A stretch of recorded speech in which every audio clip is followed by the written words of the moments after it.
الحمد لله رب العالمين والعاقبة للمتقين ولا عدوان إلا على الظالمين أشهد أن لا إله إلا الله الملك الحق المبين وأشهد أن محمدا عبده ورسوله الصادق الوعد الأمين اللهم صل وسلم وبارك على سيدنا وشافعنا نبينا محمد وعلى آله وأصحابه ومن تبعهم بإحسان إلى يوم الدين أما بعد فيا عباد الله أوصيكم ونفسي بتقوى الله فقد فاز المتقون ولقد قال تعالى أعوذ بالله من الشيطان الرجيم بسم الله الرحمن الرحيم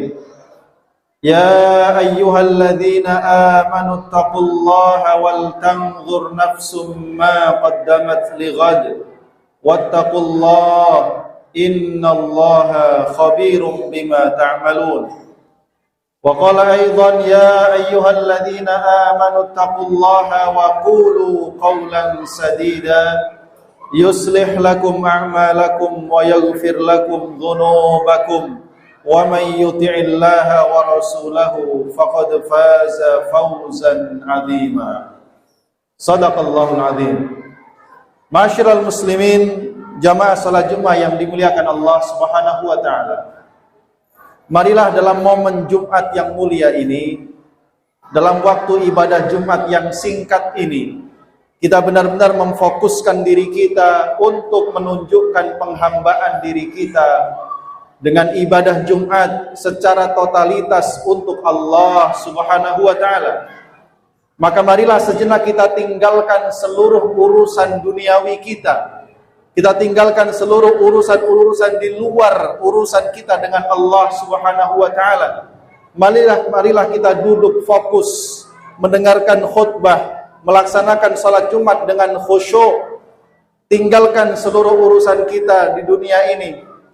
Letakkan seluruh alat-alat komunikasi kita agar Allah Subhanahu wa taala menerima amal ibadah kita, dan mudah-mudahan ini menjadi bagian ketakwaan yang kelak kita harapkan balasannya di sisi Allah Subhanahu wa taala. Ma'asyiral muslimin jamaah rahimakumullah. Manusia sebagai salah satu makhluk yang Allah muliakan. Allah ciptakan mereka dengan bentuk yang terbaik. Allah berikan kepada mereka amanah untuk mengelola bumi ini, untuk kesejahteraan hidup mereka di dunia, serta untuk kebahagiaan mereka di akhirat. Karena itulah Allah tidak membiarkan manusia hidup di dunia ini sesuka hatinya. Allah tidak membiarkan manusia hidup di dunia ini tanpa aturan. Allah menurunkan kitab suci. Allah mengutus para nabi untuk membimbing manusia agar mereka hidup dengan pedoman hidup yang baik, agar mereka hidup dengan perilaku yang baik dan menggapai kemuliaan di dunia maupun di akhirat. Karena itulah kemudian salah satu di antara aturan hidup dan juga sunnah kauniyah yang Allah tetapkan bagi manusia adalah Allah tidak ridho bagi hamba-hambanya manusia yang dimuliakan ini untuk memakan rizki kecuali rizki yang dihalalkan dan rizki yang baik dan diridhoi oleh Allah Subhanahu wa taala. Di dalam Al-Qur'an surah Al-Isra ayat ke-70, Allah Subhanahu wa taala berfirman, "A'udzu billahi minasyaitonir rajim. Wa laqad karramna bani Adam wa hamalnahum fil barri wal bahr wa razaqnahum minat thayyibat wa faddalnahum ala katsirin mimman khalaqna tafdila." Mari kita perhatikan firman Allah ini. Sungguh kami benar-benar telah memuliakan anak keturunan Adam. Lalu kami bawa mereka ke daratan dan ke lautan. Dan kami berikan kepada mereka rizki, yaitu rizki minat thayyibat, rizki yang baik. Dan kami unggulkan mereka di atas makhluk-makhluk yang telah kami ciptakan. Dalam ayat ini kita memahami bagaimana Allah memberikan dua kemuliaan kepada manusia. Yang pertama berupa takrim. Allah tunjuk manusia sebagai makhluk yang dapat menguasai daratan dan menguasai lautan, dan jelas pasti dengan udaranya sekalian. Lalu Allah berikan kepada mereka rizki minat thayyibat, hal-hal yang baik, makanan-makanan yang baik, pun juga dengan cara memperoleh dengan cara yang baik. Karena itu ma'asyiral muslimin jamaah rahimakumullah, sebagai sunnah kauniyah, manusia diharuskan untuk berusaha, untuk bekerja, agar mereka dapat memperoleh hasil berupa rizki yang kemudian mereka gunakan untuk mencukupi kebutuhan mereka dan keluarganya. Maka selama pekerjaan tersebut diniatkan untuk memberi nafkah kepada diri sendiri ataupun keluarganya, pekerjaan itu dilaksanakan dengan jujur, amanah, tidak curang, tidak menipu, dan tidak menzalimi serta merugikan orang lain. Lalu kemudian pekerjaan itu dilaksanakan tanpa melalaikannya dari kewajiban-kewajibannya kepada Allah, serta diiringi dengan hati yang senantiasa ridha terhadap berapapun rizki yang Allah berikan kepadanya. Maka pekerjaan tersebut adalah pekerjaan yang halal, pekerjaan yang baik, diridhai oleh Allah, dan pelakunya dinilai melakukan amal fi sabilillah. Suatu hari ada seseorang yang melewati Rasulullah SAW dan para sahabatnya. Ia bekerja dengan begitu giat, begitu semangat, sampai-sampai para sahabat mereka mengatakan, seandainya yang seperti ini dinilai amalan fi sabilillah. Maka Rasulullah SAW pun kemudian bersabda, in kana kharaja yas'a ala waladihi sigharan fahuwa fi sabilillah. Kalau orang ini keluar rumah lalu dia bekerja mencari nafkah untuk anak-anaknya yang masih kecil, maka orang ini bekerja fi sabilillah. Rasul kemudian juga mengatakan, wa in kana kharaja yas'a ala abawaini syaikhaini kabiraini fahuwa fi sabilillah. Atau kalau orang ini keluar rumah lalu dia bekerja untuk membantu kedua orang tuanya yang telah renta dan tidak sanggup lagi bekerja mencari rizkinya sendiri, maka orang ini juga bekerja fi sabilillah. Dan Rasulullah juga mengatakan, wa in kana kharaja yas'a ala nafsihi yu'iffuha fahuwa fi sabilillah.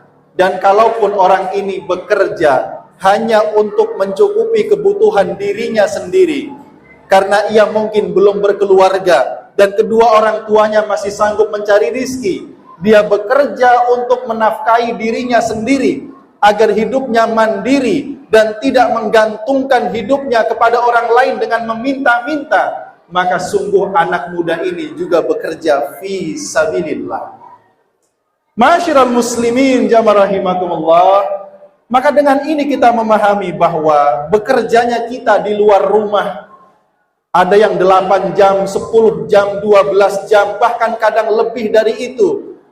Semua itu dalam rangka kita mengais rizki, mencari karunia dari Allah Subhanahu wa ta'ala. Apabila pekerjaan itu dilaksanakan dengan niat yang lurus karena Allah Subhanahu wa ta'ala, maka sepanjang jam kita bekerja, kita dalam keadaan fi sabilillah. Oleh karena itu, ma'asyiral muslimin jamaah rahimakumullah, apapun bentuk pekerjaannya, bahkan sekalipun terkadang pekerjaan yang dianggap rendah oleh orang lain, hanya karena dia seorang pedagang asongan, atau mungkin seorang pembersih sampah, selama dia bekerja, dia laksanakan dengan jujur, dengan amanah, dengan keikhlasan, maka sungguh orang itu bekerja fi sabilillah.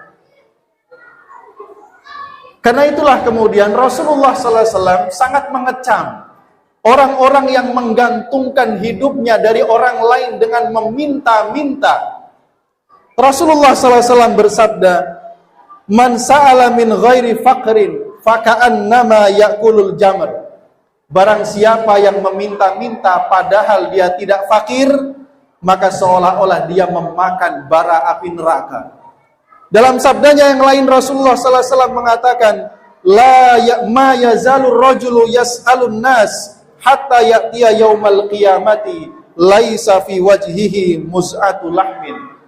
Apabila seseorang itu terus meminta-minta kepada orang lain dan tidak pernah berusaha untuk bekerja secara mandiri, maka dikhawatirkan kelak dia akan datang pada hari kiamat bertemu dengan Allah dalam bentuk wajah yang tidak ada sekerat daging pun padanya. Ma'asyiral muslimin jamaah rahimakumullah, karena bekerja dengan pekerjaan yang halal dan menghasilkan rezeki yang halal adalah merupakan perintah Allah kepada para nabi dan rasul. Bahkan rezeki yang halal akan membantu kita dalam melaksanakan ketaatan demi ketaatan. Dalam firman-Nya Allah Subhanahu wa taala mengatakan, "Ya ayyuhar rusul, kulu minat thayyibat wa'malu shalihan, inni bima ta'maluna alim." Wahai sekalian para rasul, makanlah oleh kalian rizki-rizki yang baik dan beramallah kalian dengan amal yang saleh. Sungguh aku maha mengetahui apa saja yang kalian kerjakan. Di dalam ayat ini Allah menyandingkan antara perintah memakan makanan yang baik dengan perintah melakukan amal saleh. Seolah-olah Allah ingin berpesan, kalau kalian memakan makanan yang baik lagi halal, maka makanan yang baik lagi halal yang akan berubah menjadi tenaga itu akan membantu kalian dalam melakukan ketaatan demi ketaatan. Berarti sebaliknya, barang siapa yang memakan makanan yang haram, maka Allah tidak ridha dengan makanan itu menjadi tenaga, maka dia memudahkan seseorang melakukan kejahatan dan kemaksiatan.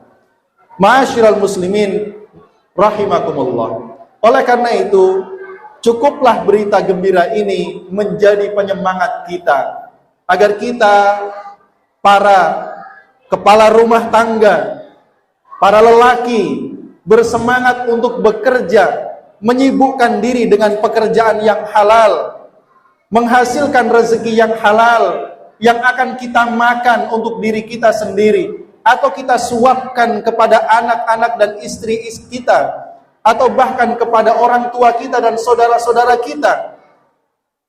Mudah-mudahan Allah Subhanahu wa taala senantiasa memberikan keberkahan dan kemudahan bagi siapapun yang bekerja dengan ikhlas, mencari karunia dari Allah Subhanahu wa taala dan pernah merupakan Allah Subhanahu wa taala dalam ketika dia bekerja. Semoga Allah mengaruniakan kebaikan baginya fid dunya wal akhirah. Barakallahu li wa lakum fil Qur'anil azim wa nafa'ani wa iyyakum bima fihi minal ayati wa dzikril hakim wa taqabbala minni wa minkum tilawatahu innahu huwal ghafurur rahim.